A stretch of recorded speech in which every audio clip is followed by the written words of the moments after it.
Inside Story Uganda, real source of political updates. Waliro goita ku social media platforms zaffe ku X #NBS Barometer oba nogenda ku mukutu gwaffe gwennyini @NBS TV ne ku Facebook kyekimu tujja kuba tukufuna bulungi nnyo olunaku olwaleero. Well, Honorable Brandon Kintu, Honorable Muwanga Kivumbi all the argument here, and Honorable Namuga, clearly they are saying kyemukoze leero mwe ababaka ababaddeyo nga muyisa ebbago lino ebbago lyennyini likontana n'ensala ya Supreme Court.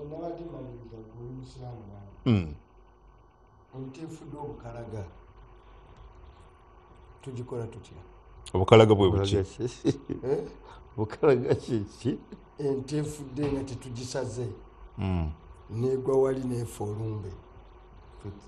Tuyafeka. Salako. Fabasiramu. Tunza gamba nti katugende tunoonyemu ekibumba. Entefudde obukalaga. You just throw it on. Ukasukayo nkasuke ku dustbin. Wana mujiterekera fe. Kakati twagirekedde bano. Ente yabwe yapudde bukalaga. Bajerire. It's a bad meat. Thank you. Atandikira, yes. Honorable Tandikira. Mukulu Ramushana ayogedde bulungi.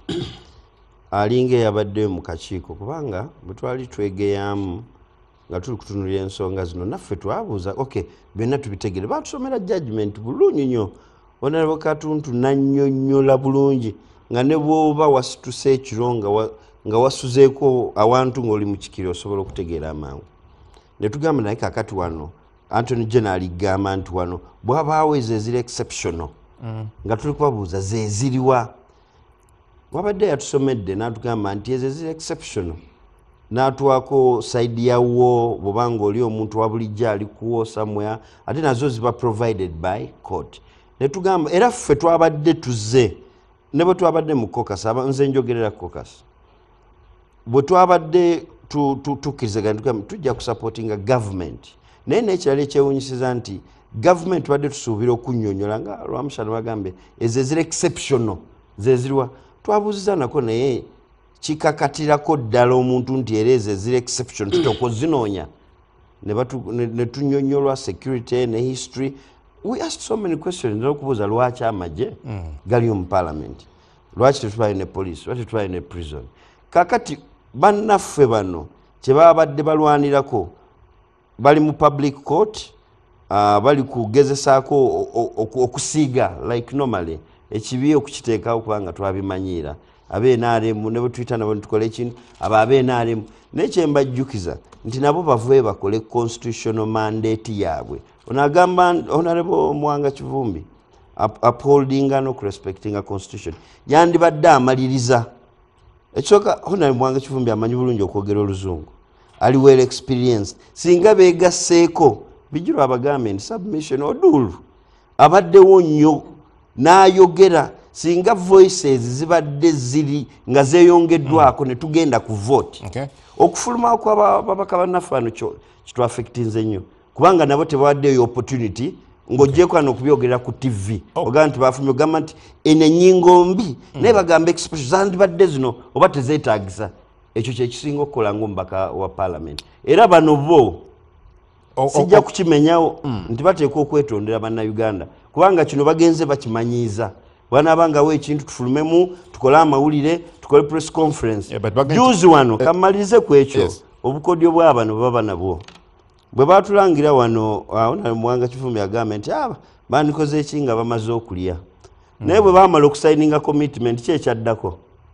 Mbuuza gwe ssebo kiki ekyaddako nga basayininze nti affe tetwafuna nabo batuusa mukolo era Honorable kyagambye nti bwe babayita nabo ne batuusa omukolo. So tuvenga nnyo mu bintu ebiri serious okubiteekamu mu katemba always ne action. Okay, it's okay. Katuyambe Honorable n'atulaba otuula ku committee ya defense bo bakugambye ebirowoozo by'abantu ebimala tebyawa mukisa kuwulirizibwa. Ekyo nakyo kyabuliibwa. Bw'otuula mu committee eno ekyo nakyo mwawuliriza abantu abamalamu mwataddewo obudde obumala okuwuliza abantu bano wabuuziza ekikulu ekizibu ekyabaddewo nti ekintu kyabakiddwa abantu abakyamu ombuuziza twatula the next day twasooka ne tufuna ba promoters ba bill ne tuddako ne tufuna office ya DPP ne tufuna aba civil society abaleeta rejoinder ne tubawuliriza twabadde mu retreat ngeriyo n'abalala other stakeholders bano bapata ombuuza kankunyonyo leader wa opposition yawandiika agambye nti bo bwe baafuna ebbaluwa ebayita ne baddamu ne bawandiikira akakiiko nti mutuwandiikidde leeti bali abalala abajja tebabawandiikira the same day but they came bw'obanga oyagala okununula eggwanga nga toli mu byakatemba kolawo kyokola at least take time muve ku byogamba nti obudde tebumala bw'oba oli kununula omuliro bwe guba gwenda okwokya gukulangirira nti sebo ndi kujja kwokyako omuliro so bandibadde bajja naye nabo basula gwa nagamba mu short notice bali twabayo week before those agencies that in your view input y'aba stakeholders in your view mu Baguno ebadde emala Parliament eba na legislative agenda tuweebwa ennaku 45 presiding officer leero abuuziza nti committee bw'eba egambye nti yakoze omulimu mu one day guba musango kakati kyoli kumbuuza oba temala that's not for me now to evaluate okugamba nti kiki ekyaganye committee okwongezaayo obudde kubanga already mwabadde mukyabulina nakwana mu 5 zaba tezinaggwayo nga komiti mwasinzidde komiti eno kyejagiganye okwongezaayo okuwakira ennaku nga 3-4-5 abantu bano bonna bajje ku board bawulirizibwe okumbuuza ndi kuddamu komiti eba ne leadership ate ali in charge of order paper aba speaker parliament so kakati ebyo ebibuuzo wandibuuza leadership ya committee no, you remember. I'm a member yes. Anti ngambe kuliko leadership so I'm a member I'm not a leader kubako leadership ate ne leadership eyo egoberera order paper ateekako order paper who is in charge office of the speaker Well, Honorable Muwanga ayogedde ku kyokontana kwa Baguno n'ensala ya Supreme Court. What's your take? Kubanga Supreme Court ojjukira ng'ega nti kooti y'amagye teyina kwetengerera okwo that independence. Era singa omukisa gubaddewo okunnyonnyola kubanga ne Honorable Muwanga Kivumbi amanyi in his deep heart nti nga tugoberera ensala ya Supreme Court bw'oba otunuulidde ebbiiru eyo balambise nga baali bagoberera ddala Supreme Court kyagamba nti ajja okukulira kooti eno ajja kuba n'obuyigizi bwe ne bamenya kooti eno ajja kubangawo okujulirwa wali ebitaaliwo naye contention yabadde wali ku kiki zino circumstances zosobola okujja eziri exceptional naye biri byonna ebisigadde tewali abbiiru eno bweviolatinze kakati naffe tubuuzaana wali exceptional wano tukyalina kooti sera bagambye bagenze mu kooti z'amateeka eziriwo kyensuubira simanyi awo beyond kubanga eri yali Supreme Court simanyi kooti kyendala gye bagendamu naye ndowooza nti justification eyandibadde ereetebwawo what are these exceptional circumstances mwe mwasinzidde ku kinga committee okugamba nti kigwanidde abantu ba bulijjo okubeera nga bawozesebwa mu kooti zino ez'amagye nga committee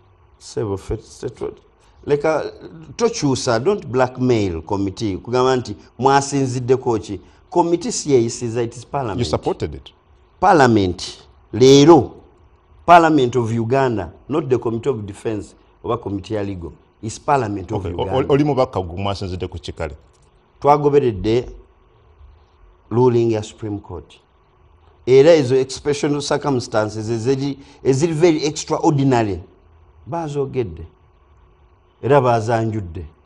I would interest you to the bill. Do you find it okay as Honorable Brandon okukozesa abantu ba bulijjo mu kooti z'amagye? Do you find it okay gwe kungu okungaana abantu ba NBS ne mubeera nga mu owninga ebisi unlawfully n'ogenda notta abantu emulago? Do you find it okay?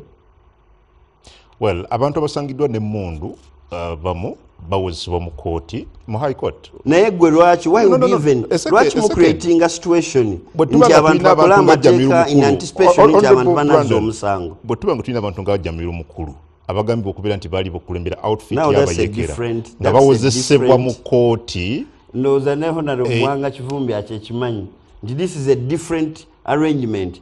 Tulina eyo special court, waliwo charters Uganda where we don't subscribe nti omuntu abazizza emisango egyo, that court is there. Kakati kyajja mmere mukulu ate temukireeta wano, that's totally a different thing. Oyinza okuyita lawyer n'akunnyonnyola nti emisango yagiddiza somewhere else era waliwo kooti eyo eteekwawo era nga yo yalambikibwa. Honorable Namuga, omukulu omuwulidde, I need to clearly understand nammwe abavuganya obuzibu bwammwe n'ebbago lino obutuufu bwennyini buliwa.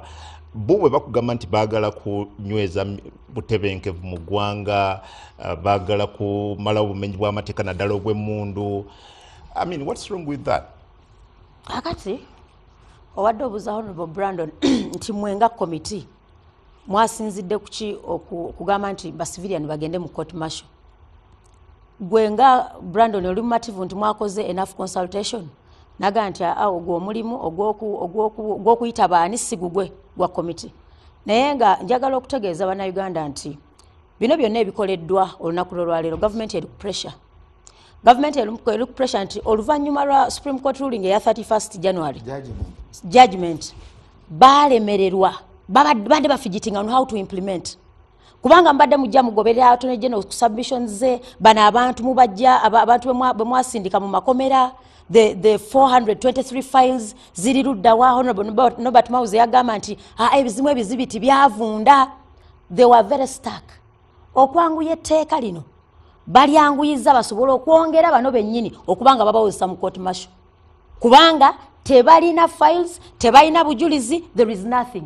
So temulowooza nti kuno okufigitinga waliwo kye bakoze nti balina ekyamakulu ennyo kye bakoze kirawo. No, banoonyeza engeri gye beetegulako abantu bano abali makomera tubajjeeyo tutya muteeka ki obafulumya otya.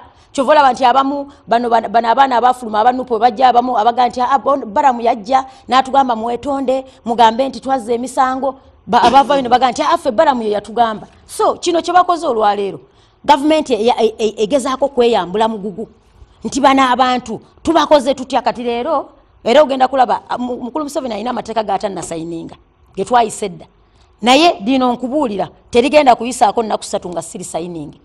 Kubanga bagenda banoonya how do we confine abantu bano. Era togenda wiiki ejja oteekwa okubanga ogenda leero si lwakubiri oyinza n'okutuuka ku lwokunanga basayininze such that next week ogenda okulaba abanaffe nga bazza mu court martial lyetteeka lye bakoze olwaleero. So njagala okutegeeza bannayuganda nti Brandon watudde wano Honorable ekituufu akimanyi nti etteeka lyaweereddwa obudde butono, tewabadde consultation ekyakimanyi, naye tasobola kuvaayo okugamba nti omanyi obudde bwabadde butono kubanga olwo collective responsibility y'okuteeka ebeemubuze bajja muga nti kakati ogenda otya ku TV ng'ate naawe wasayinize. So njagala okutegeeza eggwanga nsembayo. Mugenda mu kooti mugenda kusinzira ku grounds ki nti kiki ekitaakoleddwa kubanga bo bwe bakuga nti obudde bw'okukola consultation babadde bakyali mu bwo. I mean, they worked within the time. I mean, muina grounds tu mugenda okusinzira okuwakanya kino. Don't preempt. Mutulinde bwe tunamala okuprocessinga case yaffe nga tugitutte mu court, we shall come and explain to you. Tujja kujja tukubuulire all the legalities ze tutaddemu. Neffe tukugamba nti tuyina we have merit in this case. So mugenda kuwabira nti ki? So nkugambye leero explanation gye tukuwadde nti etteeka lino empisa gye lyayisiddwamu ekisooka ebadde bweru w'amateeka. It's very unconstitutional.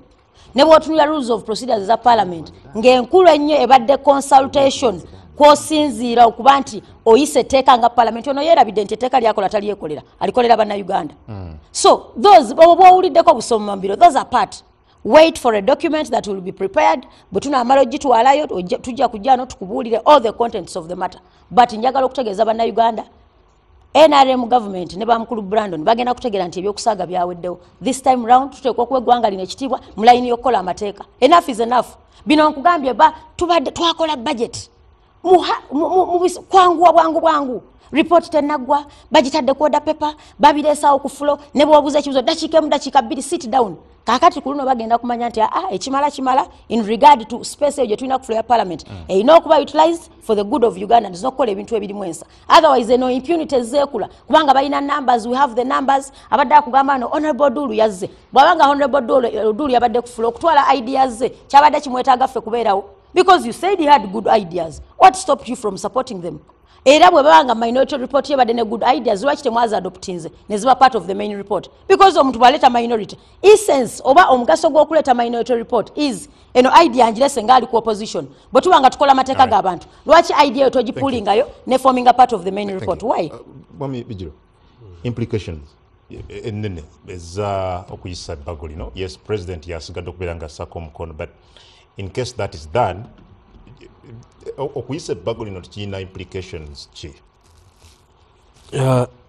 Ebbago omanyi kati bw'oba olwana n'omuntu yenna kati ku level ya General Museveni, you look at the operating systems ezimuwa mandate, ezimuwa n'amaanyi okukola byakola. Operating systems eziwa General Museveni amaanyi, parliament is part of it. Actually yakumwanjo nnyo ku bintu ebiwa General Museveni legitimacy. Kyova balwana nnyo niba bamubaka omu yakufiirako nga waliwo by election omuyita buyisi mu nkwawa naye ajjayo n'agwa mu buto ng'omubaka oyo amwetaaga. Ate ekitali kuffe abaagala omujja muki abaagala omujja mu ntebe nti ffe tulira kisinga nnyo tetumanyi mugaso gwa parliament kyova olaba n'okwewagira tetwewagira.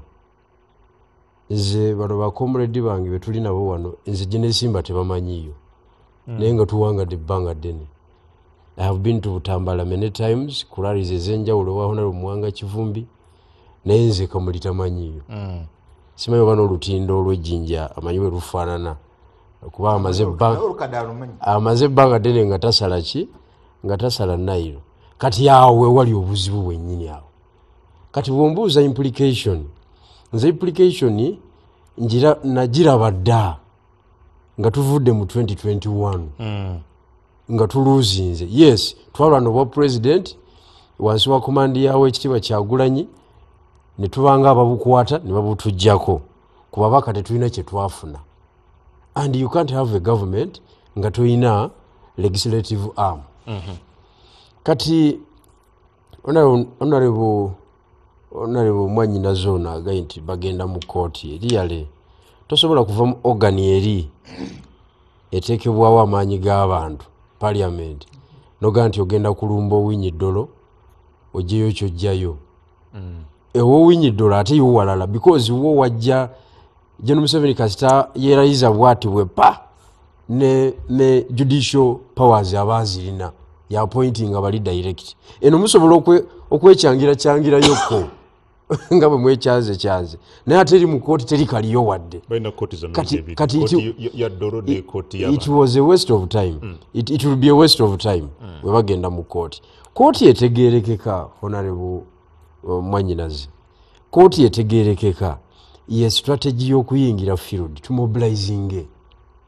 Kooti etegeerekeka is political mobilization. Era ne General Museveni watukubira ku political mobilization. Nti yeetaaga bamukolera amateeka bani abagakola babaka mbalina nti yesi mbalina haya tuendelee. Okay? Era ekivaayo babano bafulumye bati bafulumye kiba legitimate mu parliament kuba ina quorum. Parliament ekolera ku numbers. Kati mu bibiina byaffe mu ba actors mu bibiina by'obufuzi ffenna ongogyeko Eastern Revolutionary Platform ebibiina ebisigadde byonna tewaliwo kibiina kifokasinze ku after 2026 kyekiddako tuva mu field nga tulina ababaka long term plan eri etya. Obudde mpa butono naye kamalize point eno njagala abantu balutegeere bulungi nnyo nti this is politics at stake. The short term plan eyabano yakugenda mu kooti. What about the long term plan? Tuyingidde field ne tukunga ebyalo tuleeta ababaka bategeera ffe tuli mu Busoga tukuba mundu twagala kujja mu parliament kino ekizibu kiggwewo. Do we have the support? The main support erina kuva Kampala tuwuliziganya nayo. Kampala ekola birala. instead of mobilizing building capacity ate demobilizing. Kakati that kind of political njachita political indiscipline tetusobola kukola ki tetusobola kuwangu then point yesembayo katono nnyo kano kangende nako kano katugende nako there is a tendency mu ba political actors bonna naddala ba head b'ebibiina buli head w'ekibiina okuva ku General Museveni okutuuka ku John Kennedy Chams buli omu applying political indiscipline. Let me give you an example. General Museveni we yafuna obuzibu mu kibiina kye between him and the Secretary General eyo office kumpi yagijjawo n'agiteeka wano. It was a political indiscipline. Nze we nali nkyali mu NUP twakola constitution ndoza temugisomangako bano abali wano Mwanga Kivumbi ne Mwanyinazi tebaaliyo but nze nali member wa command Kyagulanyi naye yaduumira Segona a senior council namukolera constitution etali gazetted as of today as of tonight ngemuwa powers 85%. Buli close josomako the president shall it is a party constitution alonda executive yonna almost ngobuyinza yabugabanako katini ne Secretary General we because amuli ku Lusegere bugena mu DP Nobert Mau yakola endagaano nga talina resolution ya NEC. Thank you. So there is a political indiscipline across the board. Olabachi, what do you see? Yes, Bagoli is, but in the next couple of days, weeks, what do you see? Point number one, Mwanga Kivumbi, I think, finally understood me.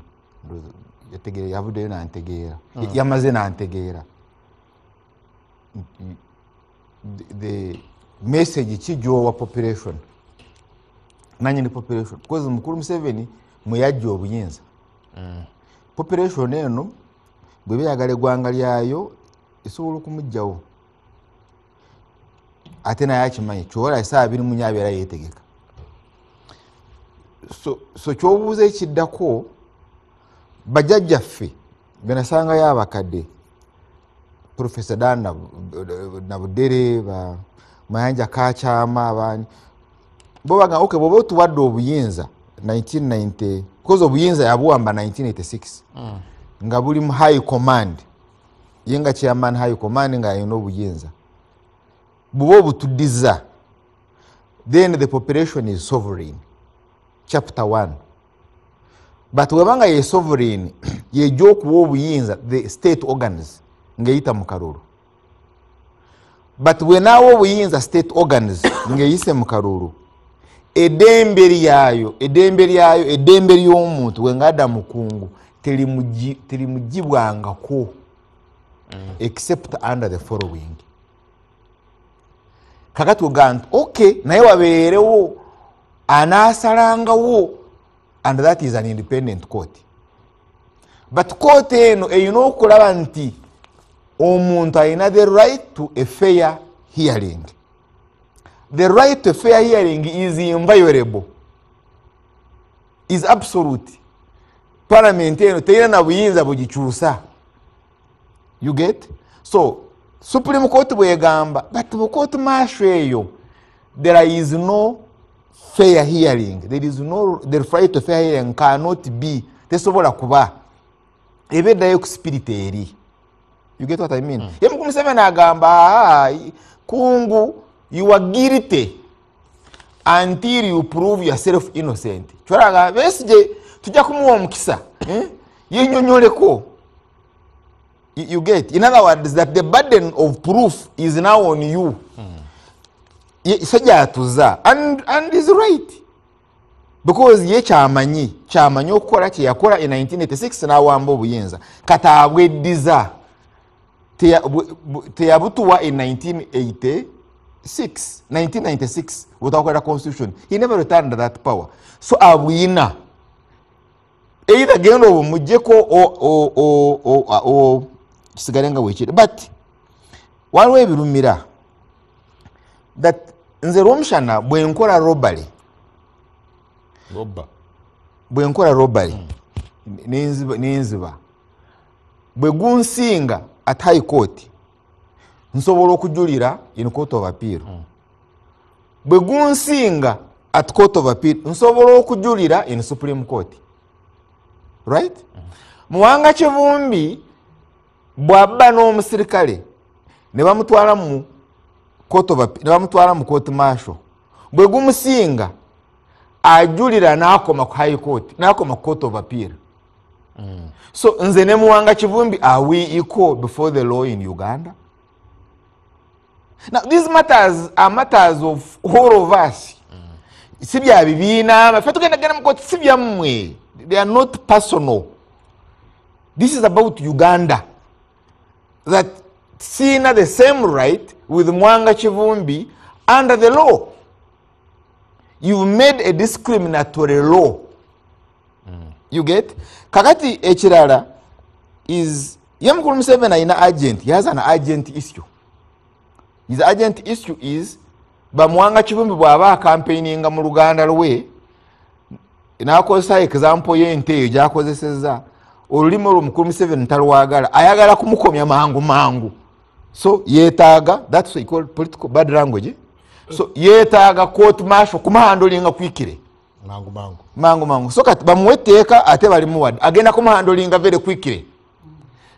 By the time we tunaabiira mu bululu bwemuna abagenze mu Supreme, because you are going to go to court of appeal, no, constitutional court, ne bwekanya naawe, they will have a stay of execution ngabo baja with Kabaziguruka, then you go to the Supreme Court. That's another 10 years.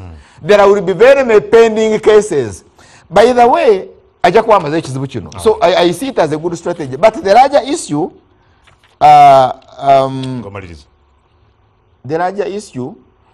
emisango ya files ezibadde zitambula mpola because wakatambulako bbiri yabesi yesimanyi weeresi okuva mu kooti z'amagye okudda eno zibadde zitambula mpola kakati kooti bwejja ziyingira mu roundabout ne ziddayo mu court martial. Because in other words, what is the fate of Kabaziguruka? Because Kabaziguruka you will not try me in the court martial, kyekiva kimutwala mu Supreme Court. That's why I would suggest bino byokugenda mu court muberekere Kabaziguruka. In any case, in the first place, mwatwalewo omusango the election petition, presidential election petition, you remember? Ne mujijjayo ne mugamba eno court tetugyesiga tuzeeyo mu court y'abantu. So you don't support that court. You don't support its legitimacy. And maybe you have a point.